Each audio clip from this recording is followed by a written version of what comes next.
नमस्कार, स्वागत है आप सभी का। मैं हूं आपके साथ नैना यादव। सबसे पहले बात करेंगे उस आतंकी की जो एक के बाद एक कई खुलासे कर रहा है। आपको बता दें, जिस तरह से दिल्ली से गिरफ्तार किए गए ISIS के आतंकी को लेकर अब कई खुलासे हो रहे हैं और सबसे बड़ी बात यह कि न्यूज नेशन उस आतंकी के घर बलरामपुर तक जा पहुंचा और बलरामपुर में हर उस तह को खंगालने की कोशिश भी की गई और जो न्यूज नेशन के हाथों लगा, जो खुलासे इस दौरान हुए, वो चौंकाने वाले थे।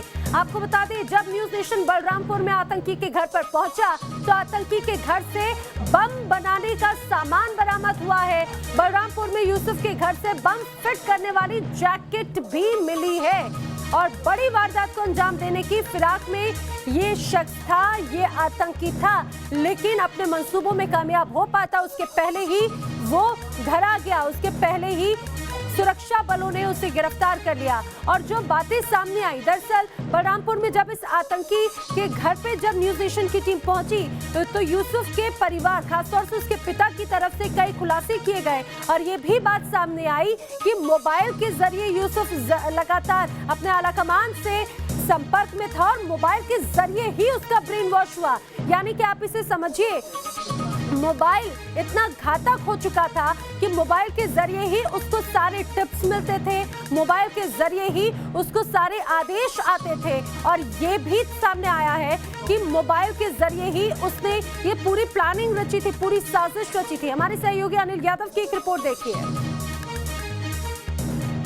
मोबाइल के जरिए लोगों के संपर्क में आए, मोबाइल में इन्होंने तकरीरें सुनी। जाहिर बात है कि मोबाइल में ऐसे बहुत सी तकरीरें हैं जो पाकिस्तान से, बांग्लादेश से और दूसरे मुल्कों से अपलोड की जाती है, जिसमें हिंदुस्तान के खिलाफ बातें बोली जाती हैं, लोगों को भड़काया जाता है। लगता है परिवार के मुताबिक, जिस तरह से परिवार इन्फॉर्मेशन दे रहा है, पिता उनके खलील अहमद जानकारी दे रहे हैं, कफील अहमद, कि इस तरह की इसने भड़काऊ तकरीरें सुनी और फिर उसके प्रभाव में आया। मोबाइल्स के जरिए ही, इंटरनेट के जरिए ही वो ISIS के संपर्क में आया और फिर वो इतनी बड़ी साजिश लोगों के साथ मिलकर उसने रची।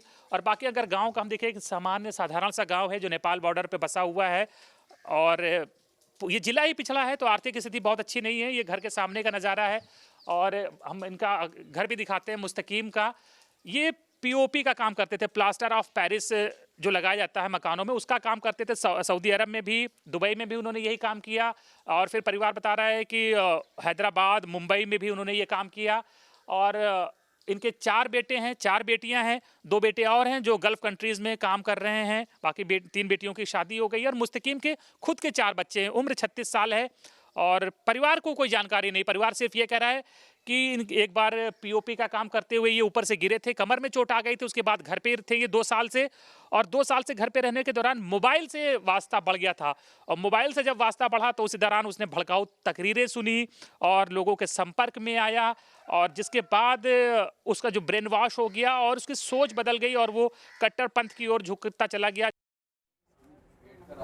तो आपने सुना, दरअसल यूसुफ ये वो आतंकी है, हालांकि इसका असली नाम मुस्तकिम है। जब न्यूज नेशन बलरामपुर इस आतंकी के घर पर पहुंचा तो कई तरह के खुलासे हुए। ये भी बात सामने आई कि यूसुफ की पत्नी को इसके जो भड़काऊ भाषण सुनने की बात थी या फिर वो गलत राह पर अगर गया तो वो तमाम चीजें उसको समझ में आ रही थी। जब उसने अपने पति को समझाने की कोशिश की तो मुस्किम यानी कि यूसुफ लगातार अपनी पत्नी के साथ मारपीट किया करता था। और अब आप देखिए, जिस तरह से यूसुफ के घर पर जो तस्वीरें जो सामने आई वो हैरान करती हैं।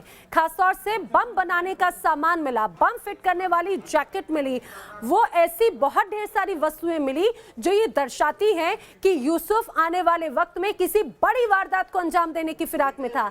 लेकिन सबसे खास बात ये कि यूसुफ आखिर किन किन लोगों के संपर्क में था, ये अभी और खुलासे होने बाकी हैं, क्योंकि जिस तरह से उत्तर प्रदेश के बलरामपुर के एक छोटे से कस्बे से निकला हुआ एक लड़का अगर इस तरह से वारदातों में शामिल है, वो भी सिर्फ मोबाइल फोन के जरिए, तो सवाल यही कि आखिर वो किन के संपर्क में था। बता दें कि न्यूज नेशन बलरामपुर पहुंचा, हर एक पहलू को जानने की कोशिश की। अब आतंकी यूसुफ उर्फ मुस्तकिम के पिता का इस पूरे मसले पर क्या कहना है वो भी आपको सुनाते हैं। परिवार का कहना है कि यूसुफ उसका नाम है ही नहीं, उसका नाम मुस्तकीम है। स्कूल में भी उसका नाम मुस्तकीम है, गांव में घर में सब लोग उसको मुस्तकीम के नाम से जानते हैं। ये यूसुफ नाम कहाँ से मिला इसके बारे में परिवार को भी जानकारी नहीं। और हम इस वक्त यूसुफ उर्फ मुस्तकीम के ही घर पे हैं। उनके पिता आप देख सकते हैं हमारे साथ मौजूद है, कफील अहमद इनका नाम है, और इनसे ही बात करते हैं हम। सर ये बताइए कि यूसुफ, हालांकि आप कह रहे हैं उसका नाम मुस्तकीम है, हम मुस्तकीम की बात करते हैं, कभी लगा उसके बात से, बर्ताव से, व्यवहार से कि उसके दिमाग में ये सब चल रही है खुराफातें? कुछ हमको कुछ नहीं मालूम है। हाँ, ये सिर्फ इतना मालूम था कि ये तकरीर वकरीर सुन रहे हैं, नमाज या कुरान पढ़ रहे हैं, नमाज पढ़ रहे हैं, इतना हमको सिर्फ मालूम है। इसके बारे में हमको कोई पता ही नहीं। ये रोचक जानकारी है। ये तकरीर ये अभी से इन्हें सुनना स्टार्ट किया था कुछ महीने पहले से, और कुरान पढ़ना भी कुछ महीने पहले से स्टार्ट किया था कि पहले से ही धार्मिक थे? ये कुरान तो पहले से पढ़ रहे थे और नमाज भी पढ़े, जब से वहाँ से दुबई से जो आए वहाँ से भी पढ़ रहे थे, और उसके बाद में जो यहाँ आए तब भी पढ़ रहे थे। तकरीर कहाँ पे होती थी और किस तरह की तकरीर होती थी? तकरीर वो मोबाइल में अपने सुनते थे, हमसे कोई मतलब वास्ता नहीं था। हम तो नमाज पढ़ते अपन खेती बाड़ी में फंसे रहते थे। अब ये बीमार थे और वही लेटे लेटे तकरीर सुनते थे बस। तो आपने भी पूछा कि किस तरह की तकरीर है जो सुन रहे हैं, ये कभी आपने जानकारी थी? हमने कभी नहीं पूछा। अब बोले कि एक मरतबा पूछा तो कहले भैया ये अल्लाह के वो है, कुरान पाक का है, या जो अल्लाह का वो है, ये हम पढ़ रहे हैं, हम सत्यार हैं। जब नहीं कुछ काम कर रहे हैं तो हम तकरीरें सुनने का, मोबाइल पे तकरीर, जैसा बता रहे मोबाइल पे तकरीर सुनते थे, तो ये तकरीर सुनने का चस्का या आदत कब से लगी थी इन्हें? अब ये करीब जब से बीमार हुए, जब से चोट लगी उनका, तो जब 4-5 पे लेट गए तो इनका वहीं से जो है आहिस्ता आहिस्ता वहीं से शुरू हो गया। तो आईएसएस के अड्डे पर एक तरह से पहुंचा है न्यूज नेशन। यूसुफ के पिता को आपने सुना, उन्होंने भी यही खुलासा किया कि कोई समझ ही नहीं पा रहा कि यूसुफ इस तरह से कैसे जुड़ गया। इतना ही नहीं, बल्कि अगर हम यूसुफ की पत्नी की बात करें तो यूसुफ की पत्नी ने भी कई बड़े खुलासे किए हैं, वो भी सुनिए। जब ये सब काम करने लगे तो मैं मना की कि अभी कुछ हो जाए तो फिर बच्चे बर्बाद हो जाएंगे।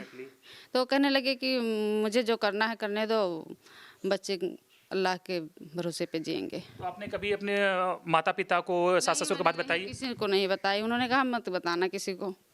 तो अगर आप इन लोगों को बताते तो शायद ये मनाते हैं या समझाते तो उसका असर पड़ता, आपको बताना चाहिए था। नहीं, मैंने नहीं बताया। उन्होंने मेरे ऊपर सख्ती की, कहीं किसी को पता ना चले, तो मैंने नहीं बताई। वो सख्त ज़्यादा थे, मेरे ऊपर ज़्यादा सख्ती करते थे, तो इसलिए मैं डर से नहीं बताई। किस तरह की सख्ती? क्या मारपीट भी करते थे? हाँ, कभी कभी गुस्से में आते थे तो मार भी देते थे, लेकिन अब इतना ज़्यादा नहीं मारते थे कि मतलब कि परिवार को पता चले। परिवार को पता चले। सताते नहीं थे, मतलब मानते जानते थे, लेकिन गुस्सा होते थे ही दीन इस्लाम के बारे में या कुछ। मतलब मैं, आपका परिवार देख के लग रहा है कि कोई बहुत गरीबी नहीं है, परिवार आपका ठीक ठाक खाता पीता परिवार है। पैसे के लिए तो उन्होंने नहीं किया, ये तो कन्फर्म है? नहीं, पैसे के लिए उन्होंने, पैसे से उन्हें इतनी दिलचस्पी नहीं थी, वो पैसे के लिए नहीं किए हैं। उन्हें कमाने की इतना ज़्यादा शौक नहीं थी कि मैं बहुत ज़्यादा पैसा कमा लूँ। कमाने की पैसे के लिए नहीं की है, मैं ये कहूँगी, कमाने के लिए नहीं। आपके घर की हालत मुझे लग रहा है कि खाता पीता परिवार है, पैसे की कोई कमी नहीं है। कमी नहीं है। मेरे 2 देवर हैं, वो कतर में हैं। जी जी। अच्छा पैसा देते हैं, महीने में तनख्वाह आता है उनका, कोई पैसे की दिक्कत नहीं है। तो अभी आपको पता है कि उनके ऊपर क्या इल्ज़ाम लगे? बहुत गंभीर किस्म के इल्ज़ाम लगे हैं, और एक बहुत बड़ा आतंकवादी संगठन है, कहा जा रहा है कि उससे जुड़े हुए हैं वो। आपने कभी ISIS के बारे में सुना है? जी सुना है। किसके? मुस्तकीम के जरिए सुना है? हाँ। क्या बताते थे ISIS के बारे में वो? अब यही सब बनाते थे तो कह रहे थे। तो एक सामान्य से परिवार से आने वाला मुस्तकीम आखिर कैसे यूसुफ बन गया, और जब वो यूसुफ बना तो अब इससे जुड़ी हुई कई बातें सामने आ रही है। आपको बताते हैं दिल्ली को दहलाने को लेकर कई और अहम खुलासे हुए हैं। दरअसल मुस्तकीम और यूसुफ जाकिर नाइक से बेहद प्रभावित था, और ये भी जानकारी मिली है कि जाकिर नाइक के झूठे उपदेशों को अक्सर यूसुफ सुना करता था। एक तरह से उसी तरह से ब्रेन वॉश हुआ। आतंकी को लेकर कई खुलासे हुए हैं, और ये भी जानकारी धमाके कर एक तरह से ये सुर्खियां बटोरना चाहता था। और इतना ही नहीं, अफगानिस्तान और पाकिस्तान से सीधे सीधे यूसुफ को ऑर्डर्स मिल रहे थे। अब ऐसे में सवाल यही कि आखिर किन किन के संपर्क में यूसुफ आया और किस तरह की वारदातें रही। आखिर वो बम बनाना कैसे सीखा और कौन कौन लोग इसमें शामिल हैं, और जो साजिश को अंजाम देना चाहता था यूसुफ, उसके साथ में क्या और भी लोग शामिल हैं? आखिर वो कौन लोग हैं जिनके उपदेशों पर काम कर रहा था यूसुफ? आखिर वो कौन लोग हैं जिनके संपर्क में यूसुफ था? ये वो तमाम सवाल हैं जिनके जवाब मिलने की उम्मीद है, क्योंकि एटीएस लगातार सख्ती से पूछताछ कर रही है। लेकिन ये कहा जा सकता है राजधानी को एक तरह से दहलाने की कोशिश थी, लेकिन अब वो फेल हो चुकी है, साजिश फेल हो चुकी है। विस्फोटक बरामद किया गया है फिलहाल यूसुफ के घर से भी। और सीधे रुक करेंगे हमारे सहयोगी अनिल यादव इस समय हमारे साथ में जुड़ रहे हैं सीधे बलरामपुर से। अनिल, आप मौके पर मौजूद हैं, आप जरा बताइए कि आपने जब वहां पर देखा तो क्या कुछ आपके सामने था? बिल्कुल, इस वक्त हम यूसुफ उर्फ मुस्तकीम के घर पे ही हैं। पहली बात तो ये परिवार ने बताया है कि उसका नाम यूसुफ नहीं मुस्तकीम ही था। उसके बेटे का नाम यूसुफ है और उसने एजेंसियों को चकमा देने के नाम पर बेटे का नाम खुद रख लिया और खुद यूसुफ बन गया। तो ये घर है एक साधारण परिवार जो गांव में होता है, उसी तरह का एक साधारण परिवार है। घर बना हुआ है, घर पे प्लास्टर भी नहीं हुआ है, लेकिन बहुत परिवार नहीं है। 22 बीघे की जोत है इनकी, 22 बीघे यानी खेती है, 10 बीघे का बाग है। तो ठीक ठाक खाता पीता एक किसान परिवार है, कमी किसी चीज़ की नहीं है। तो यहाँ आप देख सकते हैं कि घर बना हुआ है, प्लास्टर नहीं हुआ है। 2 भाई इनके अभी भी गल्फ कंट्री में रहते हैं, ड्राइवर का काम करते हैं। एक भाई बेंगलोर में जॉब करता है और मुस्तकीम खुद भी गल्फ कंट्री में काम कर चुका है। और घर में जब आप प्रवेश करते हैं तो आंगन देखिए, बड़ा आंगन है और परिवार के लोग हैं यहाँ पर, मीडिया का जमावड़ा है, सभी लोग यहाँ पर मौजूद हैं। तो पत्नी ने कहा कि पूरी जानकारी उनको थी कि वो गलत राह पे जा रहे हैं। 2 साल से बारूद इकट्ठा कर रहे थे, छर्रे ला रहे थे, जैकेट इन्होंने इकट्ठा करी थी, बेल्ट इकट्ठा करी थी। पत्नी को सब कुछ इन्फॉर्मेशन थी, लेकिन उनका कहना है कि उनके पति ने उनको मना किया था कि परिवार में किसी को बताना नहीं, और इसी वजह से उन्होंने बताया नहीं। और पुलिस कल यहाँ से सब कुछ बरामद कर गई, सामान जो है वो ले गई है। और आपसे समझना चाहेंगे, आपने यूसुफ के पिता से बात की, यूसुफ की पत्नी से बात की, आखिर पिछले 2 साल में ऐसा क्या बदला कि यूसुफ अपना रास्ता बदलकर आतंक के रास्ते पर चला गया? और किन लोगों के वो संपर्क में था जिनके जरिए वो बारूद या फिर इस तरह की विस्फोटक सामग्रियां बरामद वो इकट्ठी कर रहा था?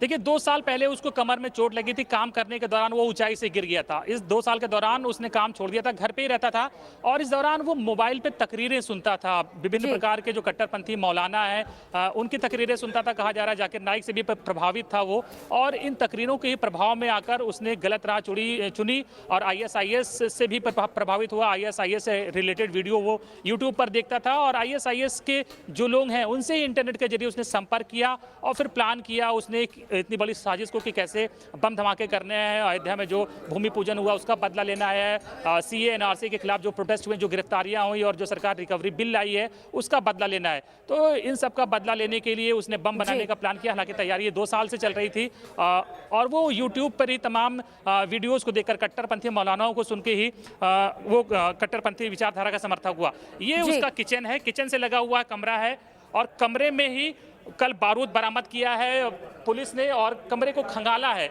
ये वो बक्स। जी अनिल, तो आप हमारे सहयोगी अनिल यादव को आप सुन रहे थे, देख रहे थे, वो बता रहे हैं कि आखिर कैसे बलरामपुर में जब न्यूज एशियन की टीम पहुंची तो किस तरह के चौंकाने वाले खुलासे हुए। फिलहाल अनिल, तमाम जानकारी के लिए आपका शुक्रिया, आपसे लगातार हम रुक करेंगे। लेकिन सबसे खास बात यह कि अफगानिस्तान और पाकिस्तान के संपर्क में यूसुफ कैसे आया और वो कौन लोग थे जिनके ऑर्डर पर यूसुफ इतने बड़े हमले को अंजाम देने की फिराक में था। फिलहाल यहाँ पर रुक रहे कुछ ही पलों के लिए, जल्द हाजिर होंगे।